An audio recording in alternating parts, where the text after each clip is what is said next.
오늘 아침 우리 같이 묵상하면서 은혜 나누실 하나님의 말씀은 신약성경 마태복음 15장 22절로 23절 말씀입니다. 가나안 여자 하나가 그 지경에서 나와서 소리질러 이르되 주 다윗의 자손이여 나를 불쌍히 여기소서. 내 딸이 흉악하게 귀신 들렸나이다 하되 예수는 한 말씀도 대답하지 아니하시니 제자들이 와서 청하여 말하되 그 여자가 우리 뒤에서 소리를 지르오니 그를 보내소서. 아멘. 오늘 주님의 모습은 평상시 우리가 알던 주님의 모습과는 사뭇 다릅니다. 같이 있는 제자들이 귀찮아할 정도까지 침묵을 지키고 있는 모습과 상대가 들을 때 민망할 정도의 말씀을 서슴없이 하시고 계시는 것입니다. 예수님의 입에서 나오는 말씀이 이렇습니다. 자녀의 떡을 취하여 개들에게 던짐이 마땅하지 아니하니라. 마태복음 15장 26절 말씀입니다. 우리 주님의 말과 모습이 오늘은 정말로 이상합니다. 오늘 저는 말씀을 읽으면서 두 가지의 많은 의아함과 흥미로움을 가졌습니다. 하나는 가나안 여인의 입에서 부르짖는 소리입니다. 그 시대의 가나안 여인이 예수님을 찾아온 것 자체도 흔치 않은 일일 뿐만 아니라 예수님을 주 다윗의 자손이라 부른 것, 그것 또한 놀라운 것입니다. 이 가나안 여인이 예수님을 찾은 것은 자신의 귀신 들린 어린 딸 때문에 그 딸에게 귀신이 찾아오면 딸의 행동이 매우 거칠어져 그 절박함에 예수를 찾았다고 이해할 수는 있지만 그녀가 예수님을 주 다윗의 자손이라 부른 것은 어떻게 받아들여야 하느냐 하는 것입니다. 또 하나는 앞서 얘기한 우리 주님의 냉랭한 말씀과 침묵하시는 모습인 것입니다. 우리 주님의 평상시 모습은 우리가 잘 알고 있듯이 누가 당신에게 요청만 하시면 내가 가서 고쳐주리라. 내 믿음이 너를 구원하였노라. 두려워 말고 믿기만 하라. 수고하고 무거운 짐진 자들아 다 내게로 오라. 내가 너희를 쉬게 하리라. 나는 마음이 온유하고 겸손하니 나의 멍에를 메고 내게 배워라. 그리하면 너의 마음이 쉼을 얻으리라. 그리고 귀신 들린 자에게는 잠잠하고 그 사람에게서 나오라. 또 나병 자에게는 내가 원하노니 깨끗함을 받으라. 이렇게 우리 주님은 사랑이 뚝뚝 떨어지는 그런 분이십니다. 그런데 오늘만큼은 가나안 여인을 향해서 어찌 보면 냉기가 뚝뚝 떨어지는 말씀과 그러한 모습으로 비춰지고 있는 것입니다. 오늘 예수님의 말씀과 모습, 그리고 가나안 여인의 예수님을 찾음과 부르짖음의 소리, 주 다윗의 자손이여 하는 서로 다른 모습이 참으로 말로 표현할 수 없는 묘함과 하나님께서 이 말씀을 어떻게 인도하실까 하는 기대감에 좋은 아침을 맞이하고 있는 것입니다.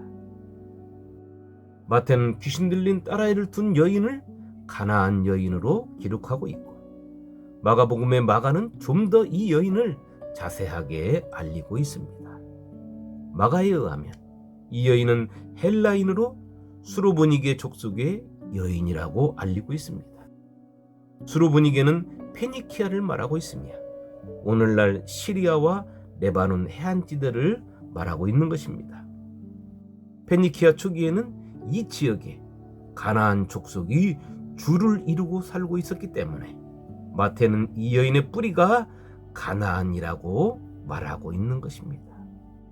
이 가나안 여인이 예수님 앞으로 나오면서 예수님을 향하여 외쳤던 주 다윗의 자손이여 라고 한 것은 이 여인이 진정으로 예수님을 주님으로 믿고 부르는 것이 아니라 그 당시 예수님께서 그렇게 불려진 것이 그녀의 귀까지 들렸기 때문이지 않나 하는 조심스러운 생각을 저는 해봅니다.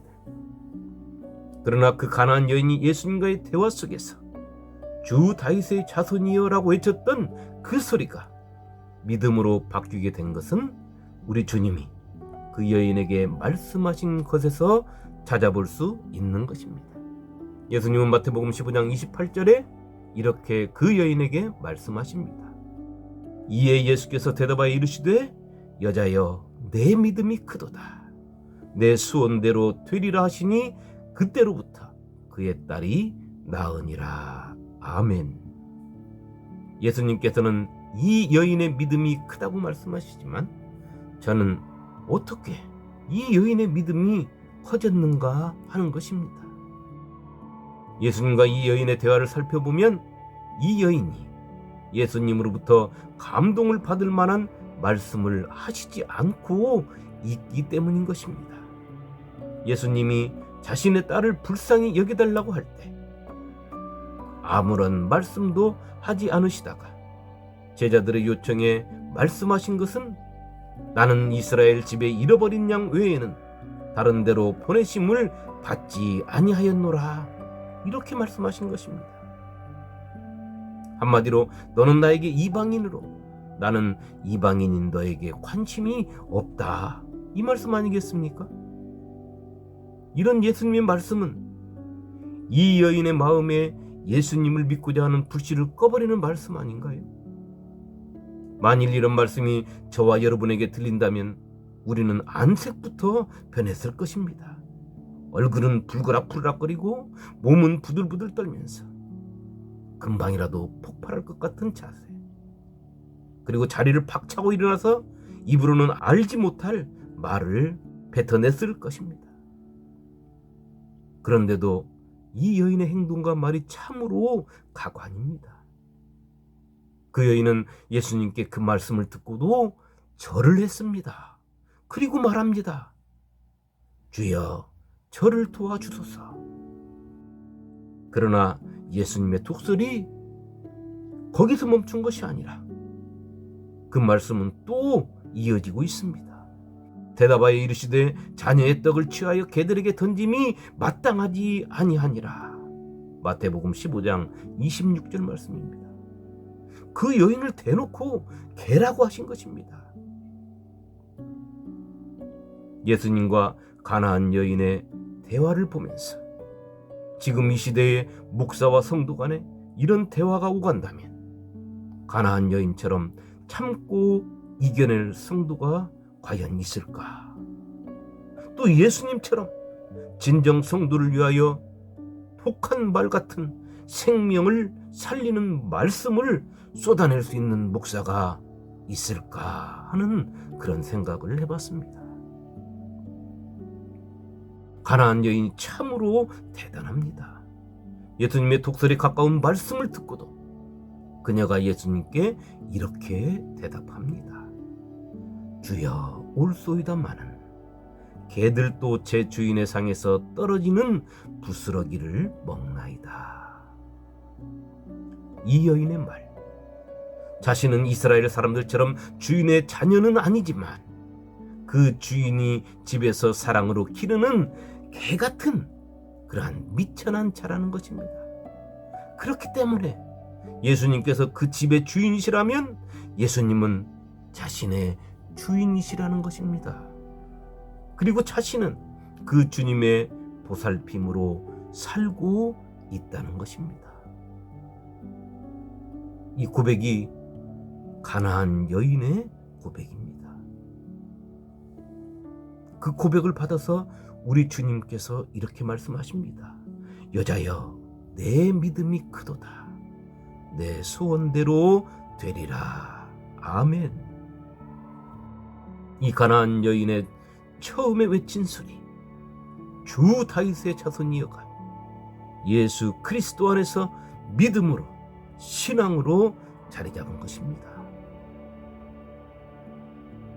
다른 하나는 예수님의 차가운 말씀과 그 모습입니다. 예수님의 차가운 말씀과 모습은 진정한 차가움이 아닙니다. 예수님의 마음속에 담긴 그녀를 위한 사랑이었습니다. 예수님의 그 가나안 여인을 향한 차가움은 그녀가 가진 그것, 이방인의 존재임을 그대로 인정하라는 것입니다. 어떤 경우에도 포장해서 다른 사람처럼 되지 말라는 것입니다. 너는 이방인이었음을 기억하라는 것입니다. 너는 하나님 앞에서 빛이 난 존재임을 잊지 말라는 것입니다. 내가 하나님을 떠나 내 맘대로 살았던 영적 이스라엘의 잃어버린 양이었음을 잊지 말라는 것입니다. 하나님께서는 그런 너를 찾아 헤매고 계셨음을 잊지 말라는 것입니다. 성도 여러분, 어떻습니까? 예수님과 가나안 여인과의 대화 속에서 여러분들은 무엇을 느끼셨습니까? 오늘 우리 주님이 나에게 찾아오셔서 평소와는 다른 모습으로 나를 시험한다면 오늘 가나안 여인처럼 주님 앞에서 연단된 믿음을 내어놓고 주님께로부터 큰 믿음을 가진 자라는 소리를 들을 수 있겠습니까? 오늘 하루 나라는 존재가 어떤 존재였으며 주님 앞에 어떻게 고백하며 살고 있는지를 살피면서 입에 달면 삼키고 입에 쓰면 뱉어내는 연약한 믿음을 가진 자가 내가 아니라 하나님의 말씀이라면 그 말씀을 받아서 먹을 때 뱃속에서도 쓴맛을 느낀다 할지라도 가나안 여인처럼 나에게 주시는 하나님의 사랑과 복으로 맞이하시기를 주님의 이름으로 축원합니다. 아멘.